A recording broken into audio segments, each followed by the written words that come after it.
या मालिकेच्या आजच्या भागात आपण पाहणार आहोत दिशाने मार्केटमध्ये आणलेला नवीन स्टॉक देखील एका दिवसात संपून जातो आणि जेव्हा हे दिशाला समजते तेव्हा ती खूप चिडते.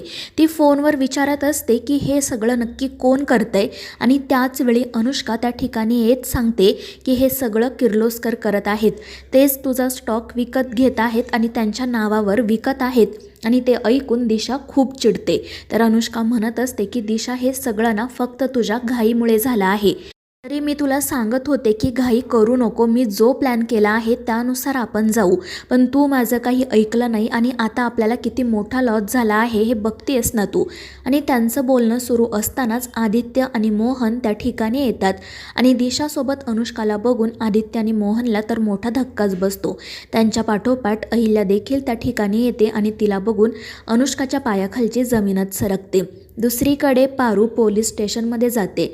तिथे ती मंत्री साहेबांचं पत्र एका कॉन्स्टेबलला दाखवते आणि मग तो कॉन्स्टेबल तिला मोठ्या साहेबांना भेटण्यासाठी घेऊन जातो.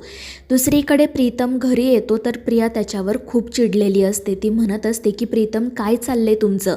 जेव्हा मला तुमची सगळ्यात जास्त गरज होती तेव्हा तुम्ही माझ्यासोबत नव्हता. त्यावर प्रीतम तिला समजवण्याचा प्रयत्न करतो की माझं एक महत्त्वाचं काम होतं, पण प्रिया काही ऐकून घ्यायला तयारच नसते. ती म्हणत असते की मला किती त्रास झाला माहिती आहे का तुम्हाला? ज्यावेळी मी पडले त्यावेळी माझ्यासोबत कोणीही नव्हतं. मला तुमची सगळ्यात जास्त गरज होती पण तुम्ही तिथे मला सावरायला नाही आला. शेवटी सावित्री आत्याने मला सावरलं आणि त्यांच्याकडूनच मला कळलं की तुम्ही त्या पारूसोबत बाहेर गेला आहात. मला माहिती आहे की पारू तुमची खूप चांगली मैत्रीण आहे, पण मी तुमची बायको आहे. मग तुम्ही माझ्यासोबत असं का वागताय? आणि मग ती प्रीतमला चांगलंच सुनावते.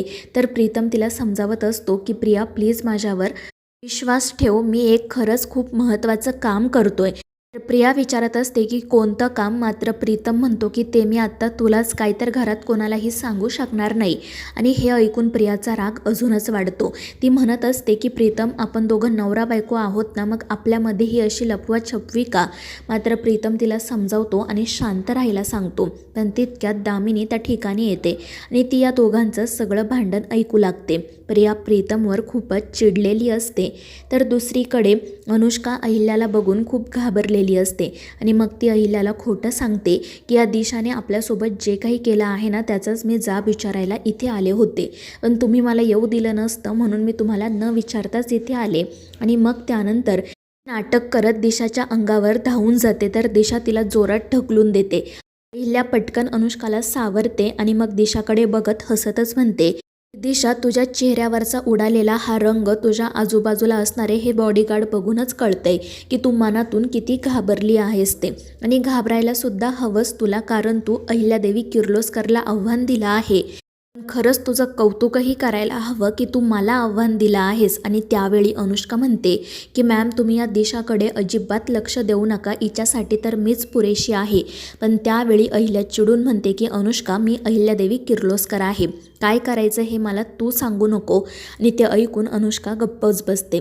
दिशा मात्र हसतच खुर्चीवर जाऊन बसते आणि टाळ्या वाजवत म्हणते की वा अहिल्यादेवी किर्लोस्कर, तुमची एंट्री झाली आणि तुम्ही एक डायलॉग नाही मारला, असं कसं होईल ना? बरं झालं तुम्ही एक डायलॉग मारला, पण एक गोष्ट लक्षात ठेवा, हा खेळ मी सुरू केला आहे आणि हा खेळ आता मीच संपवणार. आणि तुम्ही ना इथे माझ्या ऑफिसमध्ये आला आहात, हा माझा एरिया आहे. फक्त विचार करा की जर तुम्ही इथून बाहेर पडू शकला नाही तर काय होईल. आणि ते ऐकून आदित्य तर खूपच चिडतो. तर दिशा हसतच म्हणत असते की मी फक्त गंमत केली, मी काय तुम्हाला इथे डांबून ठेवणार नाही. तर अहिल्या म्हणते की तू असं काही करूसुद्धा शकणार नाही.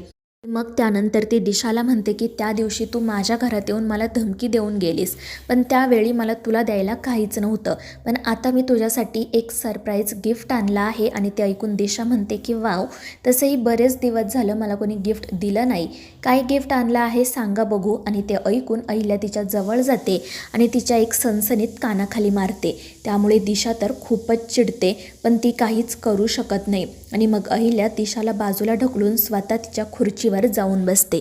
ती म्हणत असते की दिशा तुझं ना आता लहान मुलांच्या वरती झालं आहे. तुला समजवण्याचा किती प्रयत्न केला मी, पण तू तर काही ऐकायला तयारच नाही. पण ठीक आहे, हा खेळ तुला संपवायचा आहे ना, मग खुशाल संपव. जोपर्यंत तुला कंटाळा येत नाही ना तोपर्यंत आपण हा खेळ खेळत राहू. पण एक गोष्ट लक्षात ठेव, आता हा खेळ मीच जिंकणार.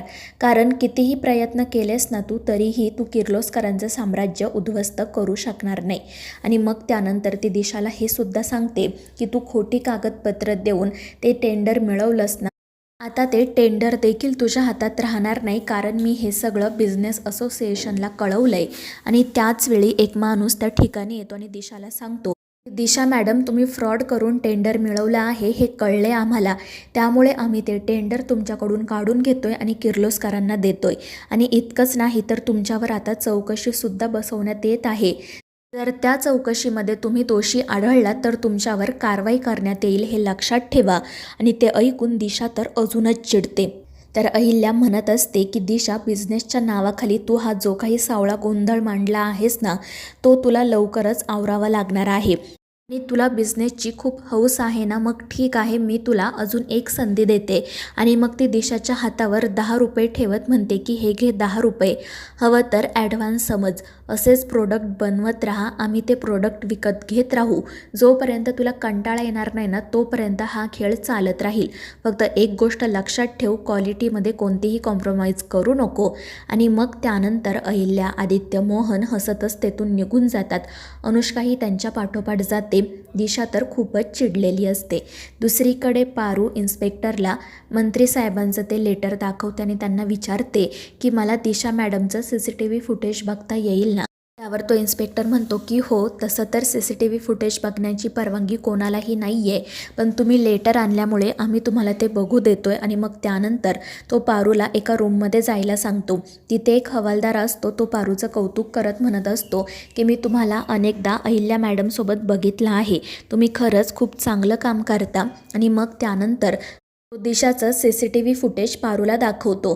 तो म्हणत असतो की ही दिशा तर बाहेर अहिल्या मॅडमला त्रास देतच होती, पण इथे जेलमध्ये सुद्धा ती आणि तिची बहीण अहिल्या मॅडमच्या विरोधात खूप मोठमोठे प्लॅन बनवत होत्या. ही दिशा तर काहीच नाही, तिची बहीण तर तिच्यापेक्षाही डेंजर आहे. आणि ते ऐकून पारू विचारते की कोण आहे तिची बहीण. आणि मग त्यानंतर तो हवालदार तिला अनुष्काचं फुटेज दाखवतो. आणि ते बघून पारू तर खूप चिडते. ती म्हणत असते की आता मला सगळा प्रकार लक्षात येतोय. आणि मग ती त्याला विनंती करते की मला हे रेकॉर्डिंग मिळू शकेल का. तर तो हवालदार म्हणत असतो की आम्हाला तशी परवानगी नाही आहे, पण तुम्ही समाजासाठी खूप चांगलं काम करताय म्हणून मी तुम्हाला हे रेकॉर्डिंग देतोय. आणि मग जेव्हा तो पारूला ते रेकॉर्डिंग देतो तेव्हा पारू खूप खुश होते आणि हसतच म्हणते की दिशा मॅडम आणि अनुष्का मॅडम, आता तुमचा खेळ संपला आहे. तुम्हाला जिथपर्यंत पळायचे तिथपर्यंत पळा, मी येतच आहे. आणि मग ती लगेच बंगल्यावर जाण्यासाठी निघते. दुसरीकडे अहिल्याने केलेल्या अपमानामुळे दिशा तर पेटून उठलेली असते. ती म्हणत असते की अहिल्या, आता मला तुला उद्ध्वस्त करायला खरी मजा येणार आहे. तुला हरवण्याची नशा चढली आहे मला.